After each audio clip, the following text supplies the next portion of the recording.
Hello and welcome to physics learning in साइथमेटिक्स। मैं निशि गुप्ता और आज हम शुरू करेंगे क्लास 12th फिजिक्स का 5th चैप्टर जो है मैग्नेटिज्म एंड मैटर। और इसमें आज हम बार मैग्नेट के बारे में पढ़ेंगे। तो मैग्नेटिज्म के बारे में हमने चैप्टर 4 में भी पढ़ा है, लेकिन हमने चैप्टर 4 में जो पढ़ा है वो हमने मैग्नेटिज्म पढ़ी है ड्यू टू इलेक्ट्रिक करंट। चाहे हम एक सिंगल वायर लें या कॉइल लें, सोलिनॉइड, टॉरॉइड, सब में जब हम इलेक्ट्रिक करंट पास करते हैं तो उसके कारण जो है मैग्नेटिज्म डेवलप हो जाती है, मैग्नेटिक फील्ड डेवलप होती है। ठीक है, लेकिन इस चैप्टर में जो हम पढ़ेंगे वो हम पढ़ेंगे मैग्नेटिज्म एज ए सब्जेक्ट, या मैग्नेटिज्म क्या है, मैग्नेट क्या होते हैं। तो मैग्नेट्स के बारे में हम लोग बहुत पहले से जानते हैं, और ये वर्ड मैग्नेट कहाँ से आया है? ग्रीक में एक आइलैंड है जिसका नाम था मैग्नेशिया। वहां पर जो शेपर्ड्स थे उन्होंने ये पाया कि उनके जो वुडन शूज हैं जिनमें नेल्स लगी होती हैं वो कई बार जो है ग्राउंड से स्टिक हो जाते थे, या उनके जो आयरन रॉड्स थी वो भी ग्राउंड से स्टिक हो जाती थी कई बार। तो फिर ये पाया गया कि ग्राउंड में जो है एक ओर है जो कि बहुत ज़्यादा अमाउंट में है, और उस ओर को नाम दिया गया मैग्नेटाइट ओर। और इस ओर में ये प्रॉपर्टी है जो कि आयरन को अपनी तरफ अट्रैक्ट करती है। तो यहाँ से ये वर्ड आया है मैग्नेट, कि मैग्नेट क्या है? ऐसे सब्सटेंसेस जो आयरन को अपनी तरफ अट्रैक्ट करते हैं, they are known as magnets. ठीक है, इसके अलावा मैग्नेट्स की बहुत सारी प्रॉपर्टीज हैं जो कि कॉमनली सभी लोग जानते हैं और हम शुरू से पढ़ते भी आ रहे हैं। क्या क्या है वो? पहला है the earth behaves as a magnet with magnetic field pointing from south to north. जो हमारी अर्थ है ये इसकी एक्सिस ऑफ रोटेशन है, ये इसका नॉर्थ है और ये साउथ है जोग्राफिकली, जिसके अराउंड वो मूव करती है। तो हमारी अर्थ एक मैग्नेट की तरह बिहेव करती है, और उसकी मैग्नेटिक फील्ड कैसे है? साउथ से नॉर्थ की तरफ, जोग्राफिक साउथ से जोग्राफिक नॉर्थ की तरफ उसकी एक मैग्नेटिक फील्ड होती है। कैसे पता चलता है? कि अगर हम मैग्नेटिक नीडल को रखते हैं या मैग्नेटिक दूसरे मैग्नेट को रखते हैं तो वो इस डायरेक्शन में पॉइंट करती है। दूसरी प्रॉपर्टी है when A bar magnet is freely suspended it points in north south direction. अगर हम अर्थ में किसी भी पॉइंट पर एक बार मैग्नेट, मतलब एक लंबा पीस ले लें मैग्नेट का, और उसको हम फ्रीली सस्पेंड कर दें, ऐसे किसी धागे से बांध दें इस मैग्नेट को, ठीक है, तो ऐसा नहीं है वो कहीं भी आके रुक जाएगी, वो एक पर्टिकुलर डायरेक्शन में रुकती है जो कि नॉर्थ साउथ डायरेक्शन होती है अर्थ की। और जो इसका एंड नॉर्थ की तरफ होता है इसको हम क्या बोल देते हैं? North pole. और जो साउथ की तरफ है उसको बोल देते हैं साउथ पोल। तो दो पोल्स होते हैं, north pole and south pole. अब पोल्स क्या होते हैं? पोल्स हमने पहले भी पढ़ा है कि poles the ends of the magnet where its attraction is maximum, जहां पर इसका अट्रैक्शन मैक्सिमम होता है। हालांकि बिल्कुल एंड पे नहीं होते, एंड से थोड़ा सा हट के होते हैं ये, यहाँ पर ये नॉर्थ पोल और ये साउथ पोल। ठीक है, अगर हम आयरन फिलिंग्स लाएंगे या आयरन पिंस लाएंगे तो हम देखेंगे कि यहाँ पर जो है अट्रैक्शन सबसे ज़्यादा है इसके एंड्स पे, और जो पोल नॉर्थ की तरफ पॉइंट करता है उसको हम नॉर्थ पोल बोल देते हैं, जो साउथ की तरफ पॉइंट करता है वो south pole. Then third is there is a repulsive force when north poles और south poles of two magnets are brought together. यानी कि लाइक पोल्स अगर हम लेके आए, ये एक मैग्नेट है और दूसरी मैग्नेट है, अगर दोनों के साउथ लेके आए या दोनों के नॉर्थ लेके आए तो क्या होते हैं? वो एक दूसरे को रिपेल करते हैं। और अगर अनलाइक पोल्स लेके आए हम, यानी कि एक मैग्नेट का नॉर्थ और दूसरे का साउथ, तो वो एक दूसरे को अट्रैक्ट करते हैं। There is an attractive force between north pole and a south pole. जैसे चार्जेस में होता है, like charges repel, unlike charges attract. उसी तरह से like poles of the magnet repel each other and unlike poles attract each other. Then next is we cannot isolate the north or south pole of a magnet. It means magnetic monopoles do not exist. यानी कि single magnetic pole exist नहीं करता है। अगर हमने एक magnet ली है, उसमें दो पोल है नॉर्थ और साउथ, उसको हम दो पीस में ब्रेक कर देंगे तो इसमें भी नॉर्थ और साउथ होगा और इसमें भी नॉर्थ एंड साउथ होगा। कितने भी छोटे पीस कर दें हम इसके, हर एक उसमें नॉर्थ और साउथ पोल्स होंगे। यानी कि जैसे इलेक्ट्रिक चार्जेस में होता है कि जो है आइसोलेट हो सकते हैं चार्ज, पॉजिटिव चार्ज अलग, नेगेटिव चार्ज अलग। लेकिन इसमें जो है हम नॉर्थ और साउथ पोल्स को आइसोलेट नहीं कर सकते हैं। It means magnetic monopoles do not exist. Then fifth, it is possible to make magnets out of iron and its alloys. Iron और उसके एलॉयज से हम मैग्नेट बना सकते हैं आर्टिफिशियली, डिफरेंट शेप्स के, डिफरेंट साइज के। हमने जो छोटी क्लासेस में पढ़ा है कि हम जो है ज़मीन में दबा के रख दें या उसको हम मैग्नेट से बार बार रब करते हैं तो वो मैग्नेट की तरह बिहेव करता है या मैग्नेट बन जाता है। तो ये कुछ मैग्नेट्स की प्रॉपर्टीज हैं जो कि हम पहले से जानते हैं, पढ़ते आ रहे हैं शुरू से। द नेक्स्ट है मैग्नेटिक फील्ड लाइंस। जैसे हमने इलेक्ट्रिसिटी में पढ़ा है इलेक्ट्रिक फील्ड लाइंस, इलेक्ट्रोस्टैटिक्स में पढ़ा है हमने, उसी तरह से magnetic field lines, magnetic field को शो करने के लिए, रिप्रेजेंट करने के लिए जो हम लाइंस यूज करते हैं, that is called magnetic field lines. या हम कह सकते हैं magnetic field lines are a visual and intuitive realisation of magnetic field. Magnetic field को पिक्चराइज करने के लिए जो हम लाइंस यूज करते हैं that are called magnetic field. और कैसे हमसे पता चलता है, इनकी कुछ प्रॉपर्टीज हैं जिससे हम मैग्नेटिक फील्ड को स्टडी कर सकते हैं। जैसे इलेक्ट्रिक फील्ड लाइंस की प्रॉपर्टीज थी वैसे ही मैग्नेटिक फील्ड लाइंस की कुछ सेम है और कुछ डिफरेंट है। क्या प्रॉपर्टीज है? पहली property, the magnetic field lines of a magnet और a solenoid form continuous close loops. ये बार मैग्नेट की मैग्नेटिक फील्ड दिखा रखी है, ये सोलेनॉइड की। तो हम देख रहे हैं जो लाइंस हैं ये कंटिन्यूअस क्लोज लूप्स बन रही हैं। ये लाइंस जो है ऐसे जा रही है, फिर अंदर भी जा रही है, ऐसे क्लोज लूप्स बन रहे हैं। ये बार मैग्नेट की और ये सोलेनॉइड की, सब में जो है क्लोज लूप्स बन रहे हैं जितने भी बन रहे हैं। This is unlike the electric dipole, where these field lines begin from a positive charge and end on a negative charge or infinity. हमने जो है इलेक्ट्रिक डाइपोल की इलेक्ट्रिक फील्ड पढ़ी थी, ये इलेक्ट्रिक फील्ड है। इसमें हमने देखा था पॉजिटिव चार्ज और नेगेटिव चार्ज है, तो लाइन कहाँ से जा रही है? पॉजिटिव से निकल के नेगेटिव में चली गई, या पॉजिटिव से निकल के कहाँ चली गई? इन्फिनिटी तक, या इन्फिनिटी से लेके आ रही है कहाँ तक? नेगेटिव तक। क्लोज लूप्स नहीं बन रहे हैं, जबकि इसमें जो है क्लोज लूप्स बनते हैं। और क्लोज लूप कैसे बनते हैं कि आउटसाइड द मैग्नेट, मैग्नेट के बाहर या सोलेनॉइड के बाहर जो डायरेक्शन है वो नॉर्थ से साउथ की तरफ, और अंदर जो है वो साउथ से नॉर्थ की तरफ। तो इस तरह से इसमें जो है क्लोज लूप्स बनते हैं। The next property, the tangent to the field at a given point represents the direction of the net magnetic field at that point. ये similarly जैसे इलेक्ट्रिक फील्ड की थी बिल्कुल वैसे ही है कि अगर हम किसी भी पॉइंट पे टेंजेंट ड्रॉ कर दें तो वो टेंजेंट क्या शो कर रहा है? डायरेक्शन शो कर रहा है मैग्नेटिक फील्ड की उस पॉइंट पे। अगर हमने यहाँ पे टेंजेंट ड्रॉ किया है ऐसे तो ये डायरेक्शन है, यहाँ टेंजेंट ड्रॉ करेंगे तो डायरेक्शन ऑफ मैग्नेटिक फील्ड ये होगी। तो direction of magnetic field is given by the tangent drawn at any point on the magnetic lines. Then third is, the larger the number of field lines crossing per unit area, the stronger is the magnetic field, magnitude of the magnetic field. Direction की बात हो गई, magnitude जहां पर lines ज्यादा close हैं, ये आप देख रहे हैं पोल्स पर जो है लाइंस काफी क्लोज हैं, तो यहाँ पे मैग्नेटिक फील्ड ज्यादा है। और अगर हम डिस्टेंस पे देखें, दूर जाएंगे तो क्या होगा? मैग्नेटिक फील्ड की लाइंस दूर हैं तो वहां पे वो मैग्नेटिक फील्ड कम है। ये इलेक्ट्रिक फील्ड में भी होता है कि जहां पर जो है लाइंस क्लोज होती हैं वहां पे फील्ड ज्यादा है, जहां पे दूर है वहां पे फील्ड कम है। यानी कि relative closeness of the lines represent the strength of the field, may be electric और magnetic. Then fourth, the magnetic field lines do not intersect. ये हमने इलेक्ट्रिक फील्ड लाइंस में पढ़ा था कि वो इंटरसेक्ट नहीं करती हैं, और same reason, if they did, the direction of the magnetic field would not be unique at the point of intersection. अगर दो लाइंस, एक लाइन ऐसे जा रही है और दूसरी ऐसे जा रही है, कट करेंगी तो इस पॉइंट पर मैग्नेटिक फील्ड की यूनिक डायरेक्शन नहीं होगी। अगर हम फर्स्ट लाइन के हिसाब से देखें तो डायरेक्शन कैसी है मैग्नेटिक फील्ड की? ये डायरेक्शन है। और अगर हम सेकंड लाइन के हिसाब से टेंजेंट ड्रॉ करें तो डायरेक्शन क्या आएगी? इस डायरेक्शन में आएगी।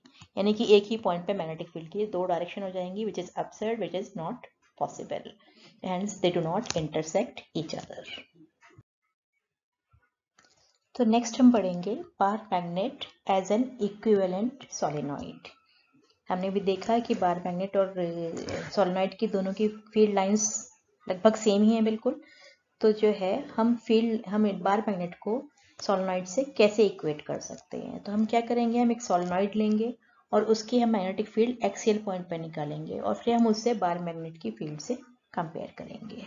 ठीक ठीक है, तो डायग्राम समझ लीजिए, ये एक सोलेनॉइड है यानी कि इसमें ऐसे वायर्स लिपटे हुए हैं और इसमें करंट आई फ्लो हो रही है।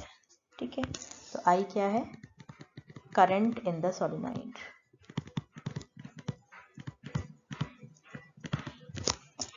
ठीक है, एन हम ले लेते हैं total number of turns. 2L इसकी लेंथ है, लेंथ ऑफ सोलेनॉइड। और अगर हम n निकालें, n is equal to, n को हम क्या लेते हैं, number of turns per unit length.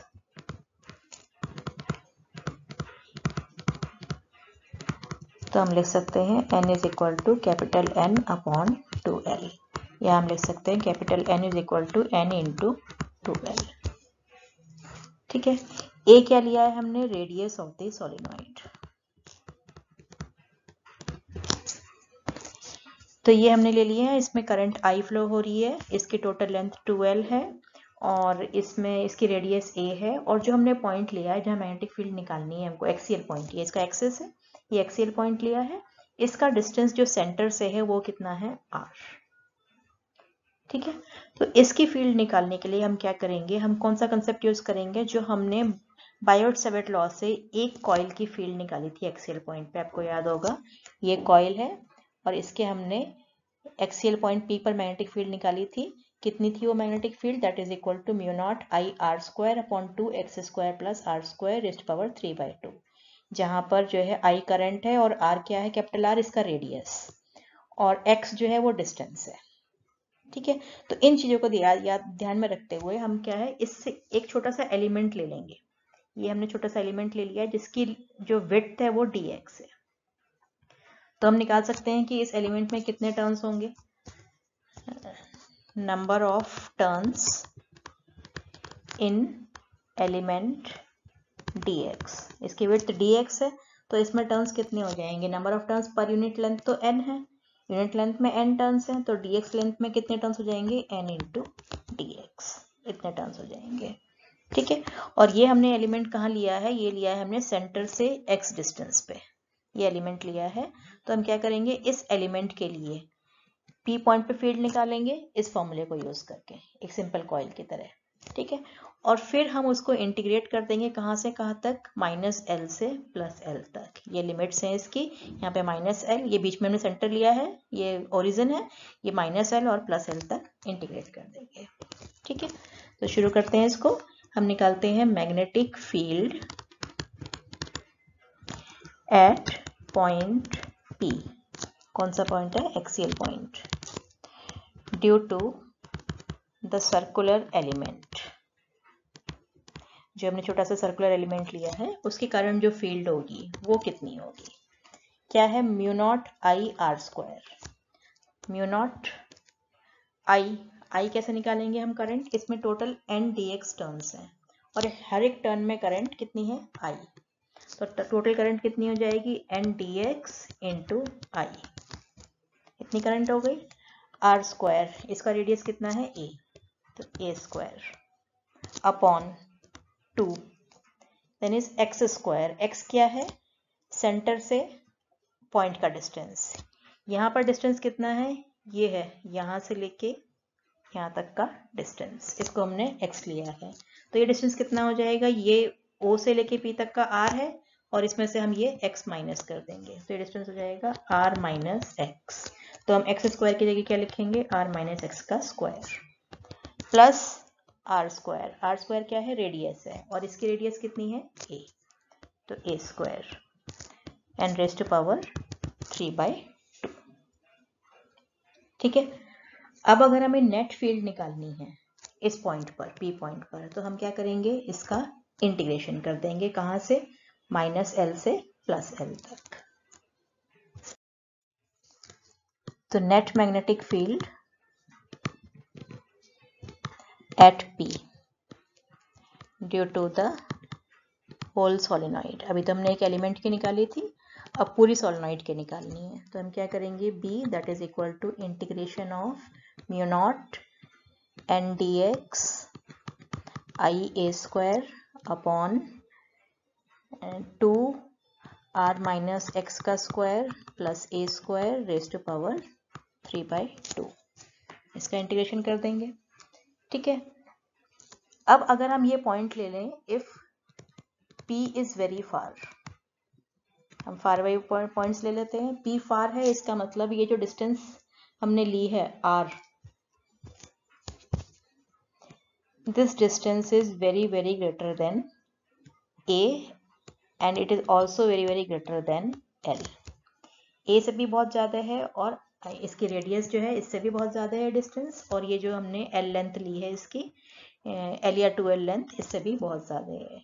यानी कि हम ये टर्म और ये टर्म x जब l से ज़्यादा है तो x से भी ज़्यादा होगी, इन दोनों टर्म्स को हम इसमें नेगलेक्ट कर सकते हैं।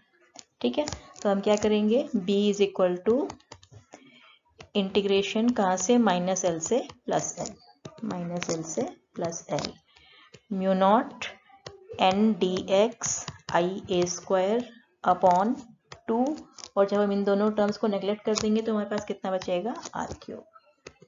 इसमें से कांस्टेंट टर्म्स निकाल देते हैं। म्यू नॉट कांस्टेंट है, एन कांस्टेंट है, आई कांस्टेंट है और ए स्क्वायर कांस्टेंट है। इधर 2r क्यूब कांस्टेंट है, तो हमारे पास इंटीग्रेशन बचा किसका, only dx from minus L to plus L, और we can write mu naught N I a square upon 2r cube, और x हो जाएगा, इसका इंटीग्रेशन करेंगे तो लिमिट्स क्या है, माइनस एल से प्लस एल, तो हम लिमिट्स रखेंगे तो इसकी वैल्यू कितनी हो जाएगी, 2l।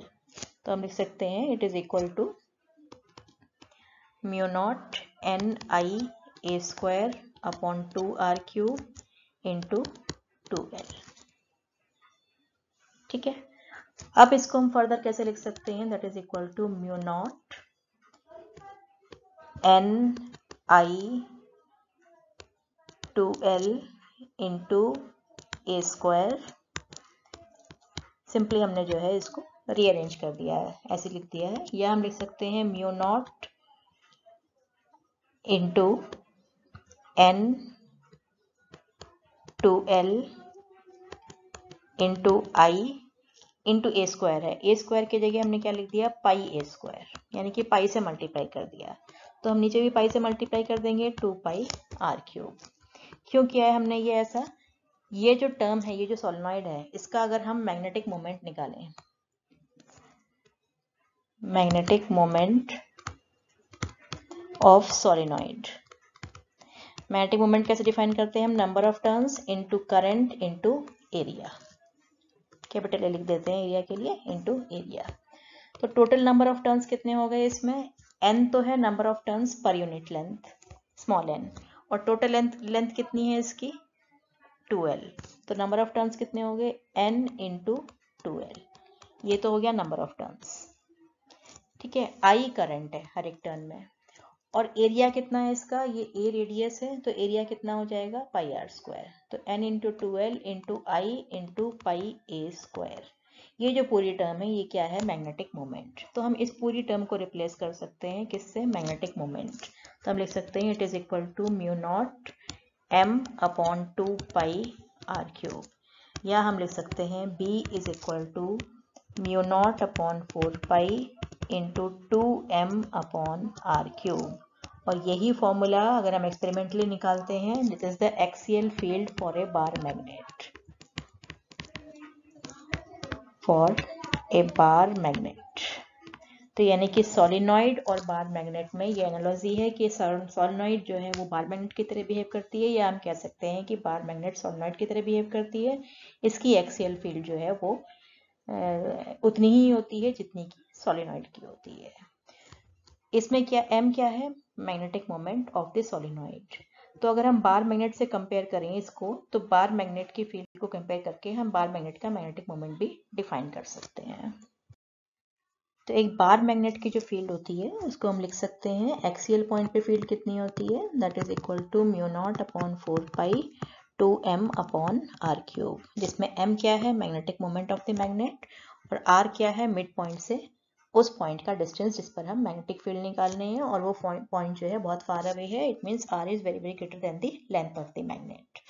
अगर इसको हम इसमें लिखें वेक्टर फॉर्म में, we will put vector sign here, यानी कि एक्सियल फील्ड की डायरेक्शन सेम है जो मैग्नेटिक मोमेंट की डायरेक्शन है। और अगर हम इक्वेटोरियल पॉइंट पे निकालें, we get mu naught upon 4 pi into m upon r cube.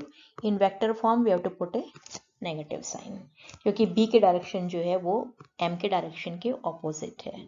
कैसे है हम इसको देख सकते हैं। ये बार मैग्नेट है हमारे पास, ये साउथ पोल और ये नॉर्थ पोल। तो जब हम लाइंस ड्रॉ करते हैं बार मैग्नेट की, तो ऐसे ड्रॉ करते हैं ये, या ये जो लाइन ऐसे जा रही है ऐसे घूम के ऐसे आएगी, ठीक है। तो ये एक्सियल पॉइंट है। एक्सियल पॉइंट पे हम देख रहे हैं कि फील्ड की डायरेक्शन क्या है, साउथ से नॉर्थ, साउथ से नॉर्थ, और यही मैग्नेटिक मोमेंट की डायरेक्शन होती है।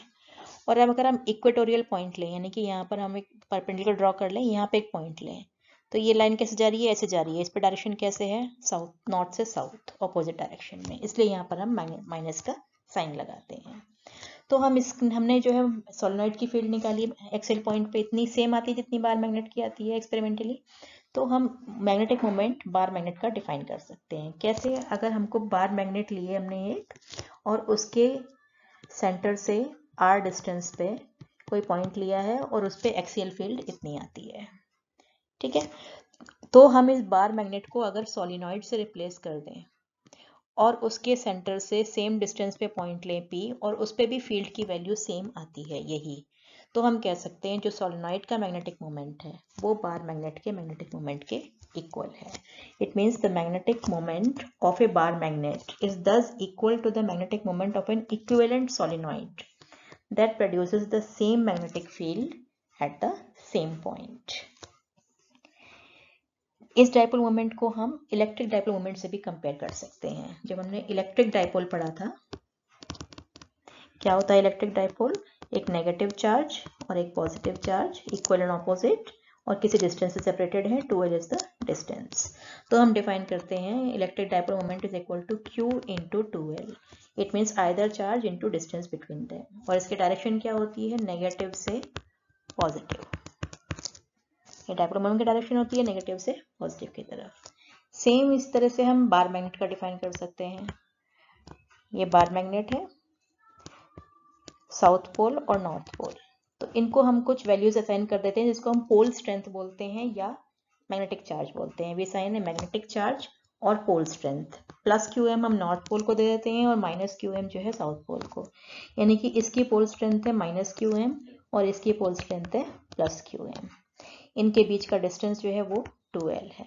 तो मैग्नेटिक मोमेंट क्या लिखते हैं, that is equal to pole strength into 2l, QM into 2l। और इसकी डायरेक्शन क्या होती है, साउथ से नॉर्थ की तरफ। जैसे इसमें नेगेटिव से पॉजिटिव, ऐसे ही इसमें साउथ से नॉर्थ की तरफ मैग्नेटिक मोमेंट की डायरेक्शन। तो इसी कंसेप्ट पे बेस्ड एक क्वेश्चन कर लेते हैं। A short bar magnet has a magnetic moment of 0.48 joule per Tesla.